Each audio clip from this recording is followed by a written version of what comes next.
Hello friends and welcome back to my channel. Today we are going to discuss about Tamas written by Hisham Shahani जी. उनका जन्म हुआ था Rawalpindi British India में जो आज पाकिस्तान में है 1915 में. मृत्यु हो गया था उनका 2003 में. उनका एजुकेशन है MA in English at government college of Lahore. उन्होंने पीएचडी भी किया था. उनके कुछ लिटरेरी वर्क्स भाग्य रेखा 1953 में पब्लिश हुआ था. अ शॉर्ट स्टोरी कलेक्शन है ये. नेक्स्ट पहला पार्ट 1956 एन एंथोलॉजी कविताओं के पोएम्स के कलेक्शन. नई कहानियाँ 1965 से होकर 1967 तक उसकी मतलब पब्लिश हुआ था. भटकती रात 1965 में. And next and the most important is तामस 1974 में हुआ था. And first publication was in Hindi. तामस जो नॉवेल है उनके लिए उनको साहित्य अकादमी का अवार्ड में भी मिला था 1975 में. और तामस इतना मतलब वेल रिकग्नाइज नॉवेल रहा है. कई बार उसका ट्रांसलेशन हुआ है into English. First Jayaratnam ji in 1981 में अंडर द टाइटल ऑफ काइचुल फ्राई. उन्होंने टाइटल बदल लिया था खुद के हिसाब से. नेक्स्ट और एक पब्लिकेशन हुआ था बाय पेंगुइन इन 1988. वो under the original name Tamas. Later, the author's one translation of the novel appeared in 2001. 2001 में विशम साहनी जी ने खुद इसको ट्रांसलेट किया था into इंग्लिश. लेकिन तामस इतना पॉपुलर क्यों, इतना फेमस क्यों है? क्यों तामस के जरिए विशम साहनी जी ने पार्टीशन के दौरान या उससे पहले के जो रायट्स हुए थे इंडिया में या फिर पाकिस्तान में, उन्होंने खुद कहा है कि ये पार्टली ऑटोबायोग्राफिकल नॉवेल भी रहा है. उन्होंने कहा जो इसका आउटस्टैंडिंग कंट्रीब्यूशन है हिंदी लिटरेचर के लिए, जो उस टाइम का कंटेम्प्रेरी टाइम की जो डिस्कस हुआ है इस नॉवेल में, किसी और नॉवेल में ऐसा नहीं हुआ है. तो इसलिए ये इतना मतलब कि रिकग्नाइज नॉवेल रहा है हिंदी लिटरेचर में सा है या फिर इंडियन इंग्लिश लिटरेचर में हो. उन्होंने खुद कहा है this it is partly based on his own experiences in Pakistan. Tamas was written some 25 years after partition. 25 साल बाद इसका रचना हुआ है साहनी जी के जरिए. और उन्होंने कहा कि नॉट ओनली अबाउट पार्टीशन, उससे पहले के जो रायत थे उसके बाद में जो हुआ, इन सब का एक उन्होंने पिक्चराइजेशन किया है इस नॉवेल के अंदर. एक बहुत ही शार्प, एक बहुत ही एक्यूट पिक्चराइजेशन किया हुआ है, इसलिए यह नॉवेल इतनी रिकग्नाइज रहा है. तो आइए देखते हैं नॉवेल के. और the novel has 3 parts. Novel का 3 पार्ट देखा जाता है. द फर्स्ट पार्ट में 13 चैप्टर्स है एंड सेकेंड पार्ट में 8 चैप्टर्स एंड थर्ड में भी 8 चैप्टर्स है. It is based on author's experience of Rawalpindi riots in 1926 का एक्यूट पिक्चरेशन हुआ है. नेक्स्ट पार्ट जो ऑटोबायोग्राफी नॉवेल है, उन्होंने खुद कहा है ये मेरे खुद के एक्सपीरियंस में बेस्ड है. इस नॉवेल में 1947 के पार्टीशन दिखाया गया है इंडिया पाकिस्तान के. And next variety of characters Hindu Muslim Sikh, जबकि कम्युनल राइट्स दिखाया गया है. तो हिंदू मुस्लिम और सिख के बीच में जो उस टाइम में पार्टीशन को लेकर या फिर इंडिपेंडेंस के ठीक पहले के जो सिनेरियो रहा है कंटेम्प्रेरी इंडिया का, उसको इसमें बहुत ही अच्छी तरह से पिक्चराइज किया है, डिस्प्ले किया है. इसमें जो कैरेक्टर्स सिर्फ एक कम्युनिटी का नहीं है, अलग अलग कम्युनिटीज़ के हैं और उनके बीच में जो क्लैश हुआ है उसको दिखाया गया है. And the most important thing is there is no one is protagonist. कोई भी प्रोटैगनिस्ट है, हर कोई यहाँ पर विक्टिम्स है या फिर जो विक्टिमाइज किया है अदर्स को, ऐसा है. कुछ ऐसे कैरेक्टर्स हैं Natthu, Bakhshi ji, Jarnail, Shahnawaz, Lala Lakshmi Narayan, Devdatt, Murad Ali, Harnam Singh and his sons Iqbal and his daughter Jasbir, Rajo and हर सन रमजान. बहुत ही सारे कैरेक्टर्स है इसमें. और स्पेशली ये दिखाया है कि एक कैरेक्टर जिसके साथ एक मतलब की सिचुएशन कनेक्टेड हो, एक सिचुएशन के लिए कंसर्न हो, नेक्स्ट सिचुएशन में या फिर नेक्स्ट घटना में उसका कोई कंसर्निटी नहीं रहेगा. एक स्पेसिफिकल घटना के साथ एक कैरेक्टर जुड़ा हुआ है, तो नेक्स्ट घटना की ओर हम अगर बढ़ेंगे तो उस पर हमें कुछ अलग ही नए कैरेक्टर्स मिलेंगे, और उस पार्ट के ख़त्म होते होते उस कैरेक्टर्स के जो रोल्स होते हैं वो भी ख़त्म हो जाते हैं। नेक्स्ट सिचुएशन है क्या, तो नेक्स्ट कोई हमें नए कैरेक्टर्स देखने को मिलेंगे। ये जो एक वेराइटी है वो सिर्फ इसी नॉवेल में देखने को मिल रहा है। हालांकि हमें दूसरे नॉवेल्स में ऐसा दिखाया जाता है कि एक प्रोटोगनिस्ट है और उसको एनकम्पास करके सारे कैरेक्टर घूमते रहते हैं, लेकिन यहाँ पर ऐसा नहीं है। एक कैरेक्टर एक पर्टिकुलर घटना के साथ जुड़ा हुआ है, नेक्स्ट कोई और घटना होगा तो कोई और कैरेक्टर हमको देखने को मिलेंगे। ये स्पेसिफिकेशन है इस नॉवल में। ना novel opens with Nattu. Nattu जो है एक स्किनर है।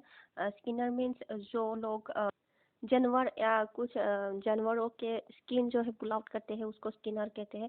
तो नथु जो है एक स्किनर है और उनके पास आते हैं मुराद अली, और कहते हैं कि उन्हें एक पिग चाहिए होते हैं फॉर वेटेनरी पर्पस। नथु जो है पहले कहता है कि मुझे पिग मारने का एक्सपीरियंस नहीं है, लेकिन जब मुराद अली 5 रुपीज़ के लालच देते हैं नत्थु को, तो वो मान जाता है और बहुत ही कोशिशों के बाद एफर्ट के बाद नत्थु पिग को मार देता है, लेकिन उसको एक गिल्टी फील होता है।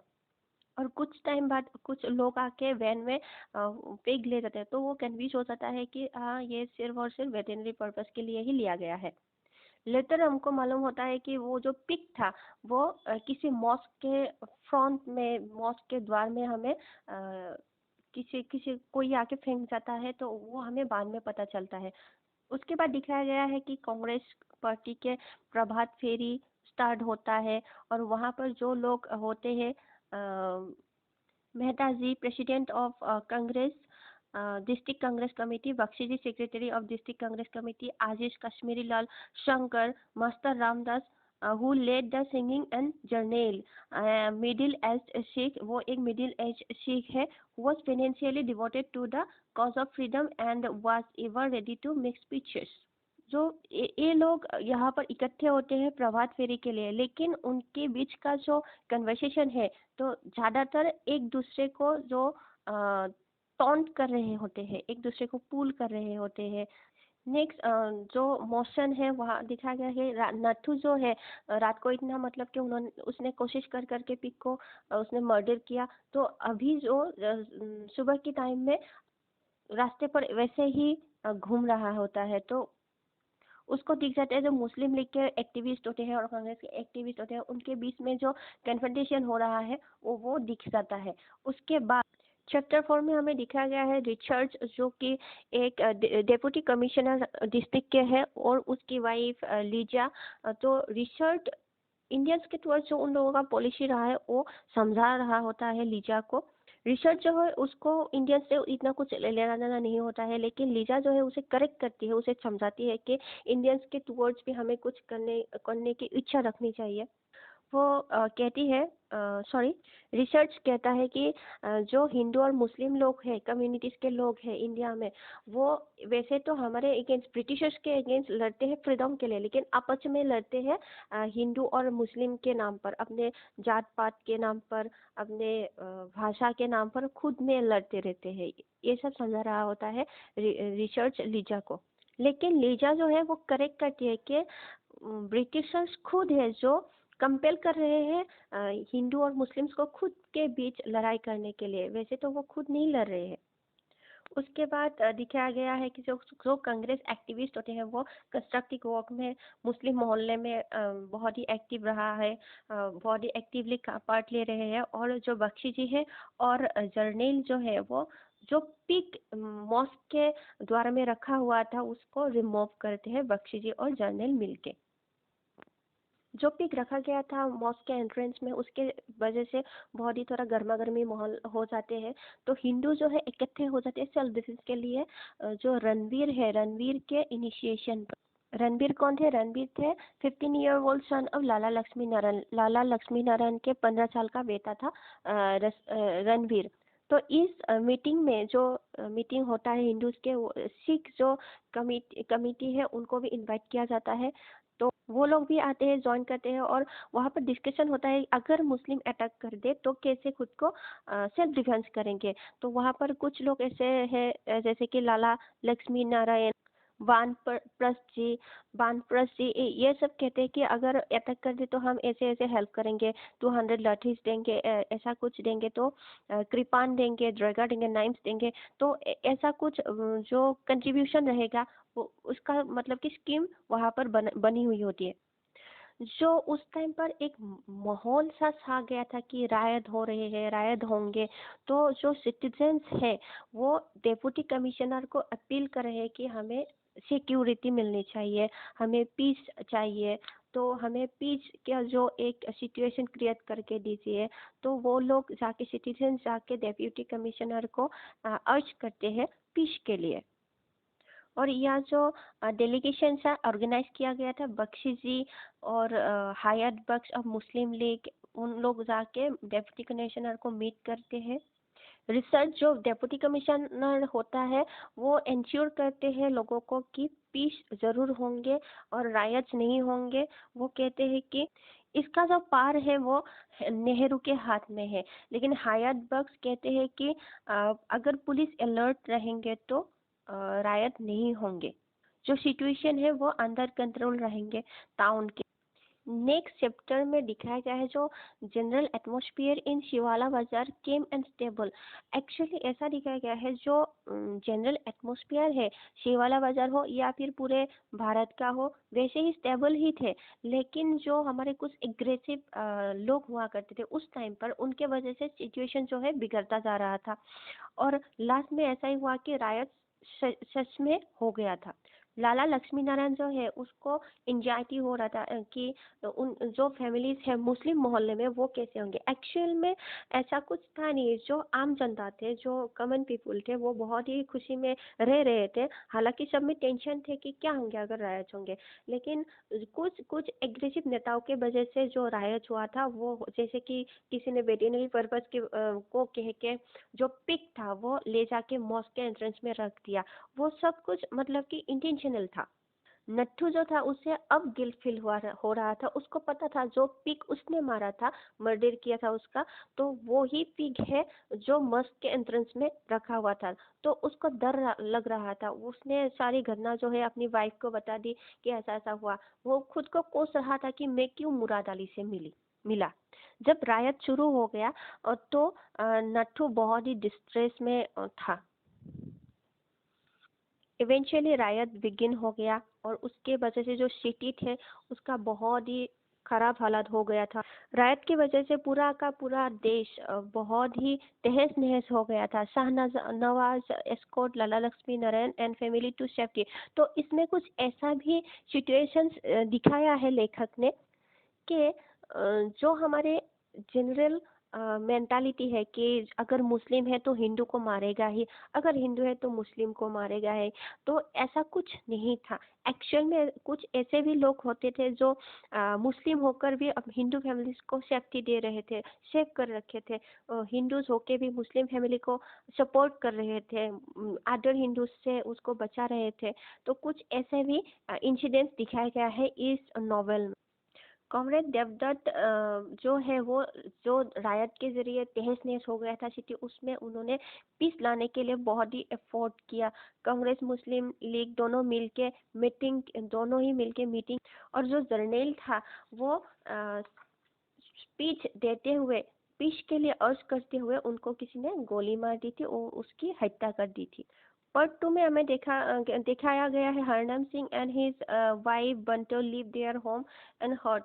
तो बहुत ही भारी दिल से अपना घर त्याग देते हैं और खुद को बचाने के लिए सेफ जगह पर शिफ्ट हो जाते हैं। शेरपुर के जो सिख्स है इकट्ठे हो जाते हैं गुरुद्वारे में और प्रिपेयर किया कर रहे होते हैं। मीटिंग्स किए थे उन्होंने मुस्लिम मर्डर्स के अगेंस्ट फाइट करने के लिए गुरुद्वारे में इकट्ठे होकर। ऐसे ही जो नॉवेल है, नॉवेल में छोटे छोटे बहुत सारे कहानियाँ दिखाया गया है जिसमें हमें कम्युनल राइट्स भी देखने को मिलेंगे। नेक्स्ट हमें हिंदू मुस्लिम के बीच जो यूनाइटी है उसको भी देखने को मिलेंगे। तो एंड में आके चैप्टर 19 में हमें ये पता लगता है कि डिस्ट्रिक्ट एडमिनिस्ट्रेशन जो है वो लॉ एंड ऑर्डर को पूरी की पूरी सिटी में रीस्टेब्लिश करने का जो कोशिश है उनका वो सक्सेसफुल होते हैं। और जो रिलीफ कमेटी बनाया जाता है कांग्रेस के तरफ से भी और मुस्लिम लीग के तरफ से भी, डिस्ट्रिक्ट एडमिनिस्ट्रेशन की तरफ से भी वो वहाँ पर वो सीन दिखाया गया है हमें रिलीफ कमेटी के। तो इवेंचुअली डिस्ट्रिक्ट जो एडमिनिस्ट्रेशन है और साथ ही साथ मुस्लिम लीग कांग्रेस के लीडर्स, इन सब एक्टिविस्ट के वजह से जो law and order and peace जो है वो रिस्टैब्लिश होता है। लेकिन जो नुकसान हुआ था कॉमन पीपल के कुछ कुछ नेताओं के वजह से वो बहुत ही भारी था।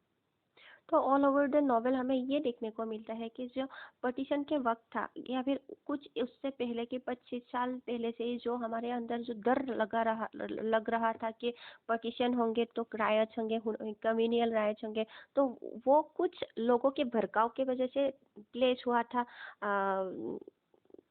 और उसके वजह से जो कॉमन पीपल थे वो उन लोगों को सफ़र करना पड़ा था कि जो रायट हुआ था उनके जो नुकसान थे वो खुद के लोगों को खोना या फिर खुद के घर से बेघर हो जाना, यह सब जो है सिर्फ कॉमन पीपल को ही सहना पड़ा था उस टाइम पर भी, और आज भी ऐसा ही हो रहा है। जो ये नॉवेल है तामस इसलिए इतने वेल रिकग्नाइज है, जो एक्चुअल पिक्चर है उस टाइम के उसको पिक्चराइजेशन किया है, बहुत सारे कैरेक्टर्स लिया हुआ है, खुद के सबके लाइफ के एक एक पार्ट को बहुत ही अच्छी तरह से पिक्चराइज किया गया है। तो इसलिए यह नॉवेल जो है इतने वेल रिकग्नाइज्ड है, इतना मायने रखते हैं इंडियन लिटरेचर में भी हो या फिर इंडियन हिस्ट्री में भी हो। हिस्ट्री की जो हमारे टेंडर टाइम थे पर्टिशन के उसको बहुत ही अच्छी तरह से वो दिखाया गया है। तो आपको यह नॉवेल का जो डिस्कशन है कैसा लगा ज़रूर बताइएगा। And thank you for watching. Please like share and subscribe कर दीजिएगा। Thank you.